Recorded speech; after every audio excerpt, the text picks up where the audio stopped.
Welcome back, everybody, to the Connor Pill Show. Glad to have you with us again this week. Back with another episode, hot out the oven. Today we have a pretty special guest, and I'll let him introduce himself a little bit more. But this is an episode I was actually quite looking forward to. We were just talking before this episode started. It's actually been a while for us, so this will be good to catch up for us as well as for you guys to kind of get some insight into the relationship we've had. And it's been one that kind of started way back in the day, I'd say. So we'd like to welcome Michael Sarallo. How you doing, man?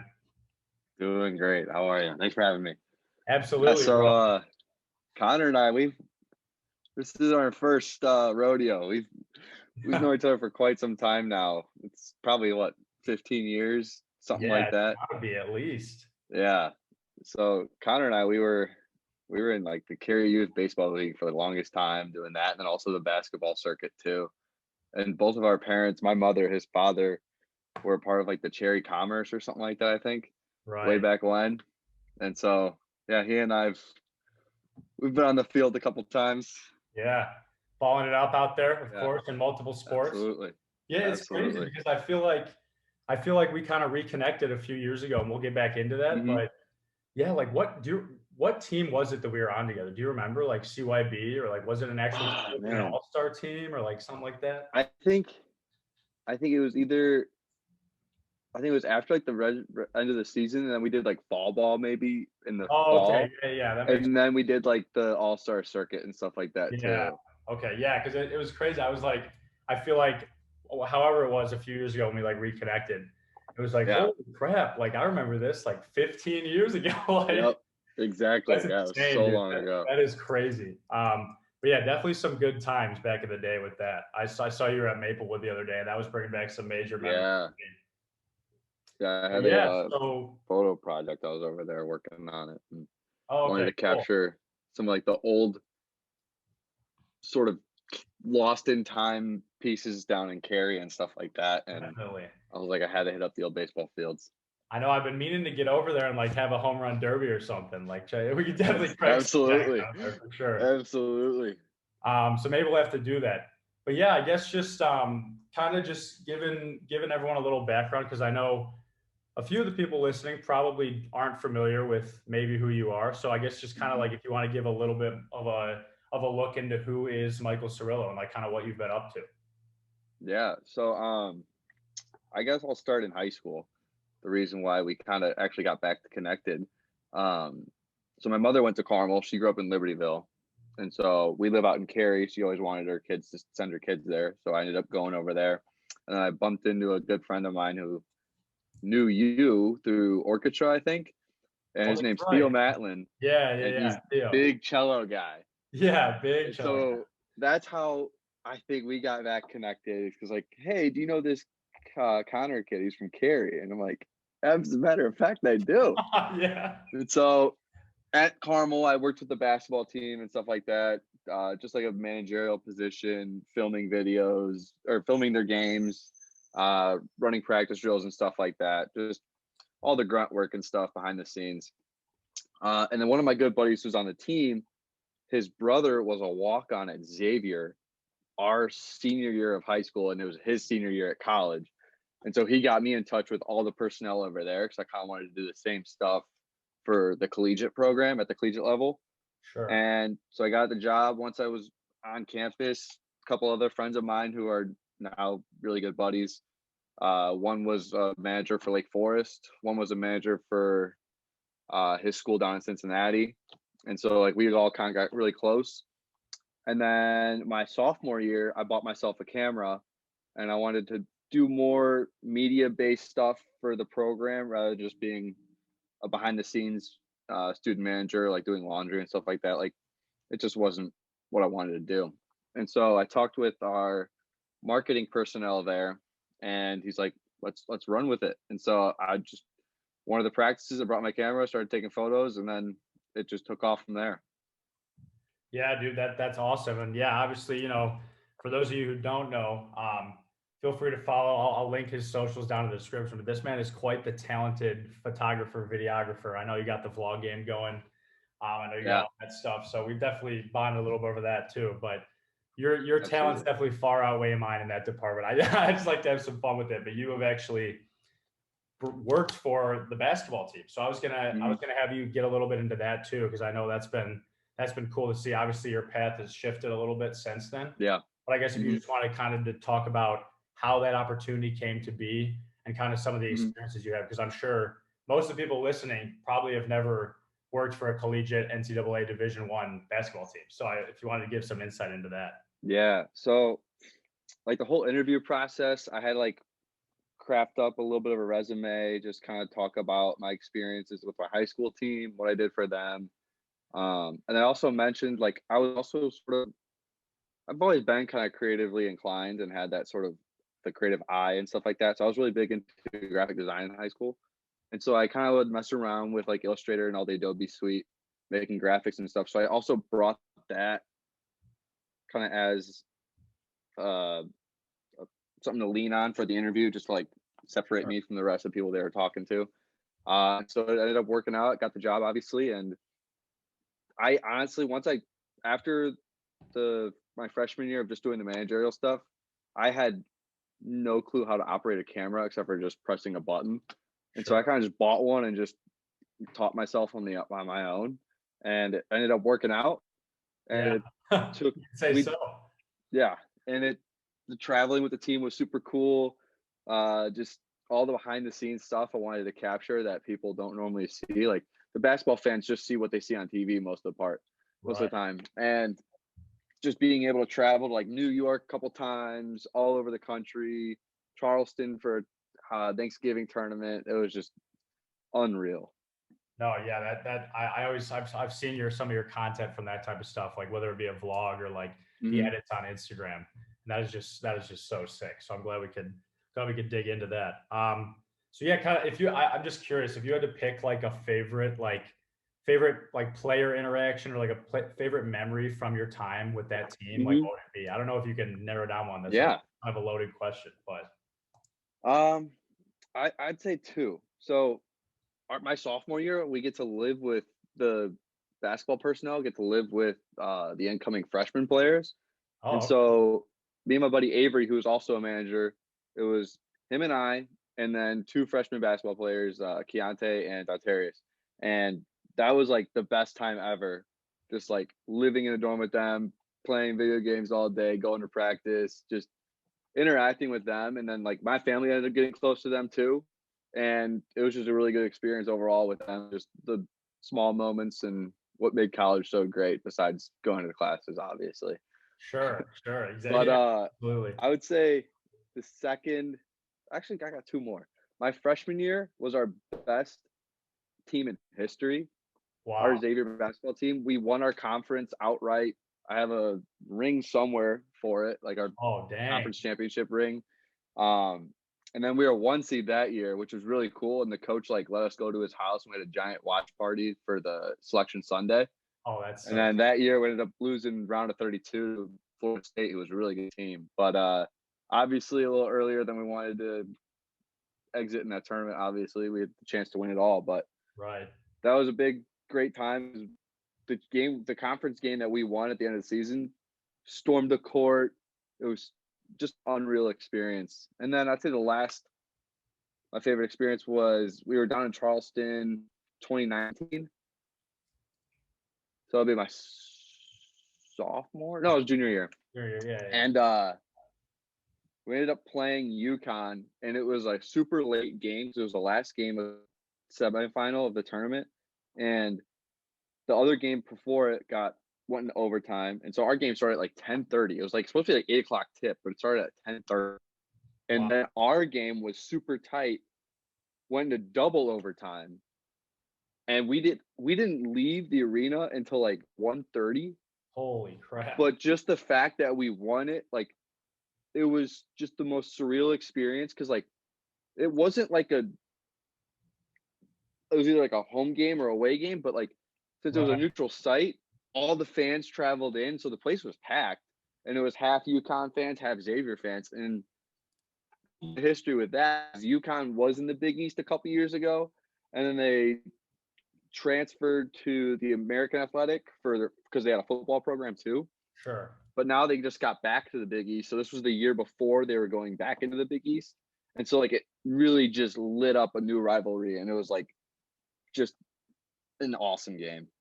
Yeah, that dude, that sounds. I'm getting chilled. That sounds so sick. Like Yeah, obviously, being a big sports fan as well, we definitely know those type of moments. Um, absolutely.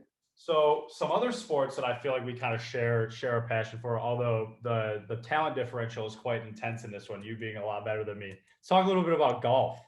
I know Oh yeah, we ran into each other at Top Golf. Was that this past summer? something like that. Yeah. Yeah, yeah.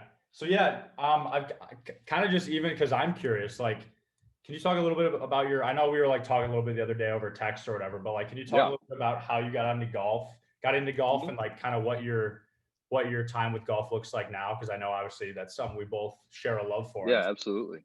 Um, so I was born down in Atlanta, and that's why I'm wearing the Braves hat right now. Um, and like around like my dad's age when he was like 30 or something, right before he had me, he kind of got into golf like seriously. Like he got his teaching professional, and he was just instructing at like a local driving range that we lived by down in Atlanta. And he ended up taking it over, and he was like running the entire show there. And so like I had like my first golf club in my hand at like 6 months or something like that. Wow. And so I've always been like around the game of golf. And once once we moved up here in 2004, I started like taking lessons at like Foxford or Sure. Terracotta over by like Bull Valley. Yeah, And By PR. yeah, exactly. Yeah, right by you. And I just been around the game of golf ever since. And I play with like every weekend with my dad. And then I think it was like sixth or seventh grade, I started caddying at the country club over here, and it's been golf 24/7. Yeah, dude, that's awesome. It's funny because we can kind of analyze the distinction between our two experiences. I'd say like now at this point, like I am head over heels obsessed. Like all I want to do, like I got the Masters set up right now. Like I got 4 different screens. I'm sure you do too. Like it's all Absolutely. I want to watch, play, listen to. Like I listen to the Barstool Golf podcast. I'm sure Hmm. you check that out too. Yeah, Like it's literally all I want to do 24/7. I got my putting mat in my room right here. there you go. Um, but my backstory could not be more different from yours. So literally, Okay. my dad was always into golf, and I think he started golfing probably like right after high school back in the day. So obviously he's been playing for 30 plus years, and him Yeah, and for his sure. friends love to do it. And he like a couple times like took me and my brother. This is like way young childhood, like to the range or whatever, and like to one of the crappy courses around maybe, and just like had to shoot around. But I never got into it. But then after college, something just hit me, and I just like after my freshman year of college, we actually joined the Crystal Lake Country Club because there was Mhm. like some like awesome promotion deal going on or whatever. And my dad loved golf, and like obviously there's other parts about that. But I just started playing, took a few lessons, and it just like took off. Like it's Yeah, crazy. My level went from you couldn't pay me to watch golf on TV to it's literally all I want to do. So it's just exactly. crazy how that works because now it's I consider it like easily one of my favorite sports. Hmm. And like, unfortunately, like the game of golf kind of like was losing play in recent years. But the whole pandemic with everything shutting down and like golf being a game you could play outside by yourself, and like it's kind of COVID friendly, honestly. Oh, absolutely. The game of golf just took off again, and it's been the best thing to happen for it. Absolutely. I couldn't agree more. I was going to bring that up too. Like obviously no one would have preferred to have the pandemic happen, but Right. that's definitely a positive we can take out of it because golf you're right, golf just exploded. Like because Hmm. you're right, it is probably one of the most COVID friendly things you can do. Like you're outside, you're not really that close to people most of the time, like Hmm. spread out across the whole, 6,700 yards or whatever. Yeah, But yeah, dude, I definitely got the bug, and it's not going anywhere anytime soon. I still suck. I'm trying to that's get better, awesome. but but Hey, everyone starts somewhere, and yeah, the best yeah, you can't. Sure, you can look up to other better players and like learn from them, but like you can't get lost in trying to compare yourself. You just got to go out and play and just love it. That's the most important thing. that's wise words, well spoken. Yeah, I know my dad always says he loves golf because it's kind of like you're competing against yourself. It's like if you play Exactly. one-on-one basketball, like it's not like you have a handicap and you're like, oh, at the end of the game, give me 4 points, and then that's how we do it. No, it's like Hmm. here's my handicap, here's my best score from last time. Let's see if I can go out and grind one better or lower my Right. handicap Exactly. by a stroke. You know what I mean? So Hmm. So yeah, that's definitely someone. Actually, just yesterday, someone was Snapchatting me. They responded to my Snapchat of me like watching the Masters, and they were like, "Why are you watching golf? It's so boring." And I was like, "Oh, hold on a second. Let me tell you something about the game of golf, real quick." Let me enlighten you. Let me enlighten you really quick. But no, I don't know. I kind of feel like transferring into baseball too, because I know we're obviously big baseball fans as well. I kind of feel like baseball and golf, which happen to be probably my two favorite sports, share that. And that if you don't really love them, be passionate about them, or understand them, they're boring. Mhm. Like I hear a lot Yeah. of people talk about baseball and golf as being boring, but honestly, those are probably my two favorite sports to like watch or play or just be invested in. So I definitely, I don't know if you'd agree with that, but I feel like it's kind of one of those games No. where you have Yeah. to have that utmost appreciation and like Mhm. understanding for it before you can really like get into it and watch it. Yeah. I compare it a lot to like, especially baseball and golf, to like chess. Like, there's so much mental and strategy behind both sports that people in today's age are like more materialistic. They want like tangible, quick things. Like, that's why football is like so popular, because it's like bang Right, bang, 1 2, or basketball. Like any of right. those fast paced sports that you keep your attention for much shorter things. You have to keep your focus on and stuff like that. Like, that's what people love, and that's Yeah. kind of why golf and baseball take the back burners for sure. Right. No, that's a great analogy. I guess I could also something else that reminds me of kind of obviously transferring into kind of tying into social media, which I know we both are big on too. I feel like that might be a reason why TikTok has blown up so much. We've seen Absolutely. kind of Hmm. people like I hear people saying like they're watching YouTube, but they're on TikTok because like the attention span is like so like I need something now. Like Hmm. let me scroll, let me see Yeah. points, let me see home runs. Like I don't know. So Yeah. I I don't know, completely agree but with that. definitely an interesting like kind of split there and paradox. But yeah, so I apologize for the non-sports heavy listeners, but sports is a big part of our relationship, and obviously we both love it. We can talk for ages, but kind Absolutely. of just getting a little bit into what are you like? I know we've talked a little bit about it, but if you just want to kind of talk about it on the air, what kind of are you looking at as far as next steps? Like, what do you obviously things are looking better with the pandemic, things Hmm. are starting to open back up. So I know I've talked about on this podcast like kind of my plans for the future. So if you kind of just want to get into that a little bit and talk about Yeah. what's next for you. So I kind of have a couple options right now. So once the pandemic started, I moved home and just went virtual for completing some of my credits for school and stuff. Right. Um, so I'm just completing my associates at the end of the semester, and then kind of taking a step away from school potentially, um, because I want to get more hands on, like with the field I want to go into, whether it be video or photo or just any sort of creative content. I did start my own brand, which I really want to put more time and effort into. Right now, it's just like apparel and merch and stuff like that, but I want it to be more like long term. I want it to be a creative agency where a couple of my buddies and I, who kind of have like the same talents, photo, video, music, anything like that, that we can like contract ourselves out to companies who need that work done. Sure. That's awesome. Yeah, I know I missed that one drop because I was trying to get that their blue shirt or what Oh the yeah, we're coming back with but more. yeah, I'll definitely be We're on coming that. Like back I hot and follow the heavy. Instagram and everything. We'll be on that for sure. Absolutely. Yeah, I that's a class for anyone that sees a Snapchat of an alcoholic beverage on my story that says they're blue. Much of the time with Michael Sarallo tagged. Now you know what that's all about. Where did that kind of come to start? Obviously, it's talking about the mountains Yeah. on the Coors Light Um, bottle, but how did that become such a like? I feel like everyone and their mom is like, oh, gotta send this to Michael Cirillo. exactly. Yeah. Like, I mean, I'm just a great marketer, I guess. there you go, there you go. It all started like I just would post like, because people just everyone like posts random stuff on their stories. Like, you know what? I'm just gonna keep posting my drinks and just show people that I'm slightly a functioning alcoholic. But like, it's not that serious, You you know. like Like, to I just send have a it? couple drinks in a social setting and stuff like Nothing that. wrong with But that. it's like I would just like post like whatever drinks I'm having that night, and then like most of the time it would be going to the Broken Oar because they have that $1, $2 draft Thursday nights, and so it's like super cheap. And so obviously with the Coors cans, when they're refrigerated at 32 degrees, the mountains turn blue. It's like my drinks are cold and I'm drinking, so they're blue. So just letting everyone know. And then like Blue. it just caught on. People, I would post it, and then people would send me theirs. I'd screenshot it and I'd post it, and I'm like, I could turn this into something. Oh, absolutely, dude. That's so sick. I And love that.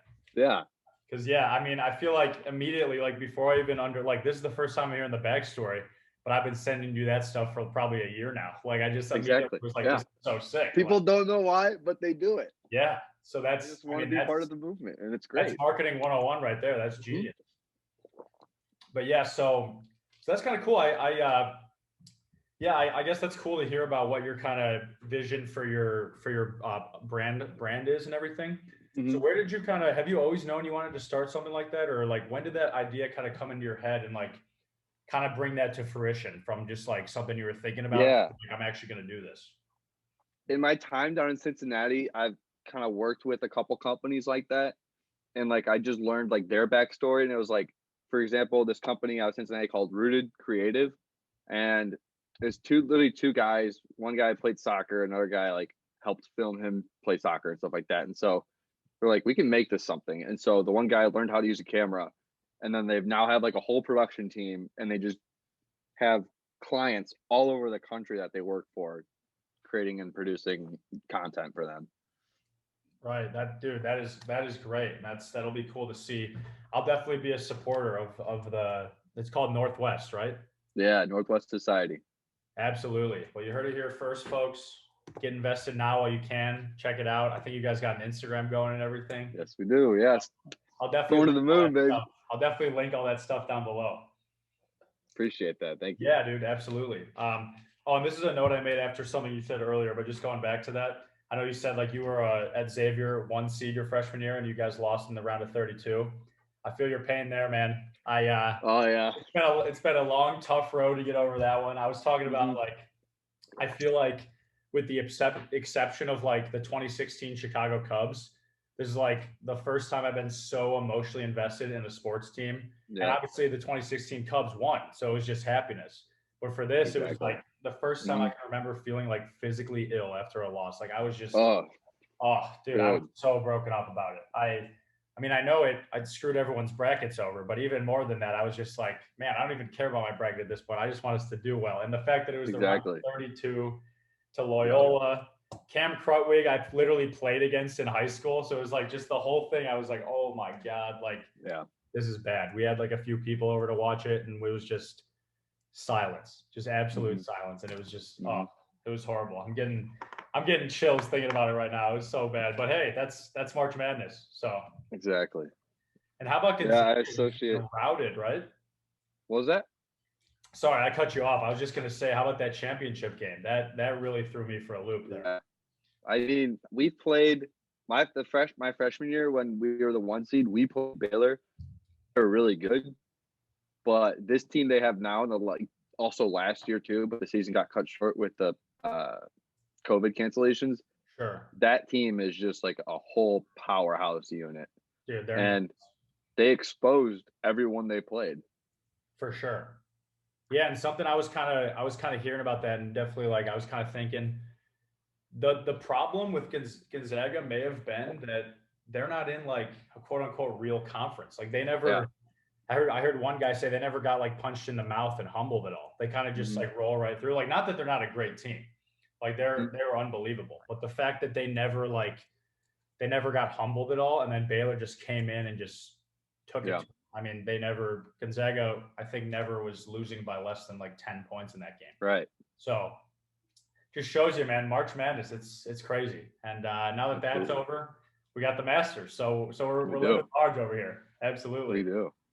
Yeah. So yeah, I guess kind of just like getting into the last part. I know a few people who are kind of like going down the route you're going down. Like my roommate actually, Jake, Mhm. he's a media cinema studies major, and he's definitely big into like videography and everything. I don't know if you've seen any of those like other guys' videos, but like he Yeah, I've edits seen a those couple and ones that you everything. posted. Yeah.